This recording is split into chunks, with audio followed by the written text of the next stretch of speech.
ఉక్కు కార్మికులకు 6 నెలలుగా జీతాలు లేవు. సెప్టెంబర్ నుంచి కేవలం 35% మాత్రమే చెల్లించారు. డిసెంబర్ నెల జీతం మొత్తం బకాయిలు పెట్టింది యాజమాన్యం.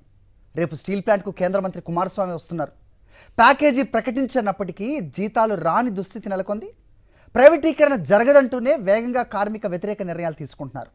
నేడు స్టీల్ ప్లాంట్ సెక్రటరీతో కార్మిక సంఘాలు భేటీ అవుతున్నాయి. ఏం జరుగుతోంది? మా కరెస్పాండెంట్ అనిల్ని అడుగుదాం. అనిల్,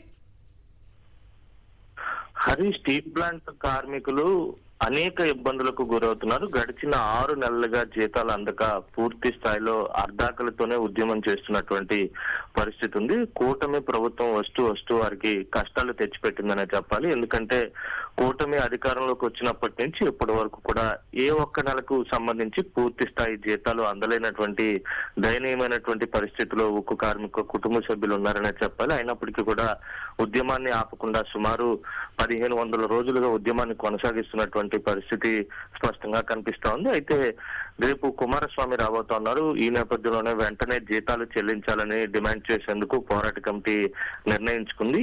ఇప్పటికే స్టీల్ సెక్రటరీ విశాఖ ఉక్కు పరిశ్రమకు చేరుకున్నారు. ఈ రోజు పోరాట కమిటీ నేతలతో పాటు కార్మిక సంఘాలు ఎన్నైతే ఉన్నాయో ఆ కార్మిక సంఘాలన్నిటితో కూడా ఆయన భేటీ కాబోతున్నారు. ఆ భేటీలో ప్రధానంగా జీతాలకు సంబంధించినటువంటి అంశాన్ని ప్రస్తావించేటువంటి అవకాశం ఉంటుంది. ఏదైతే 11,440 కోట్ల రూపాయల ఆర్థిక ప్యాకేజీని తీసుకొచ్చామని కూటమి నేతలు సంబరాలు చేసుకుంటున్నప్పటికీ కూడా ఈ రోజుకి ప్యాకేజీకి సంబంధించి 20 రోజులు అవుతున్నా కనీసం ఒక్క రూపాయి కూడా రాలేదు. కార్మికులకు జీతాలు కూడా అందనటువంటి పరిస్థితి ఒకవైపు ఉంటే, మరోవైపు కార్మిక వ్యతిరేక నిర్ణయాలు, ప్రైవేటీకరణ అడుగులు వేగంగా పడుతున్నటువంటి పరిస్థితి స్పష్టంగా కనిపిస్తుంది. కాంట్రాక్ట్ కార్మికులను తొలగించేందుకు ఇప్పటికీ ఒక నిర్ణయం కూడా జరిగింది. ఉక్కు మంత్రి విశాఖ వచ్చి వెళ్ళిన తర్వాత ఆ నిర్ణయాన్ని వేగవంతం చేసేటువంటి అవకాశం ఉంటుంది. ఇప్పటికీ 51 మంది డ్రైవర్లను తొలగించారు. అలాగే సిఎస్ఎఫ్ సంబంధించి ఉక్కు పరిశ్రమకు సంబంధించినటువంటి పూర్తి భద్రత అంతా కూడా సిఎస్ఎఫ్ చూసుకుంటుంది.